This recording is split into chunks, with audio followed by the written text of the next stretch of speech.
पुण्यातील मॉडर्न कॉलेजच्या प्राचार्या युवा मोर्चाच्या महाराष्ट्र उपाध्यक्षा म्हणूनही कार्यरत असल्याचा आरोप प्रकाश आंबेडकरांनी केला। ही असंख्य दलित विद्यार्थ्यांची कहाणी आहे। दलित तरुणांच्या आकांक्षा जातीय भेदभावामुळे चिरडल्या जात आहेत असा हल्लाबोलही त्यांनी केलाय। पुण्यातल्या मॉडर्न कॉलेजमुळे आपली नोकरी गेल्याचा दावा करत प्रेम बिराडे नावाच्या तरुणानं असा आरोप केलाय। ट्विट नेमकं काय करण्यात आलंय पाहूयात। कॉलेजच्या प्राचार्या भाजप युवा मोर्चाच्या महाराष्ट्र उपाध्यक्ष म्हणून कार्यरत आहेत असं ट्विट प्रकाश आंबेडकर यांनी केलं।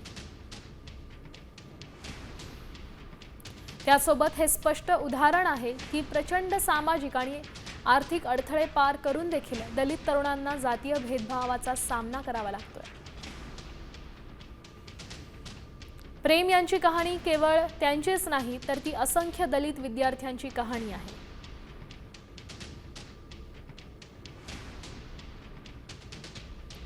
ज्यांच्या आकांक्षा जातीय भेदभावामुळे चिरडल्या गेल्यात असं ट्विट प्रकाश आंबेडकर यांनी केलंय।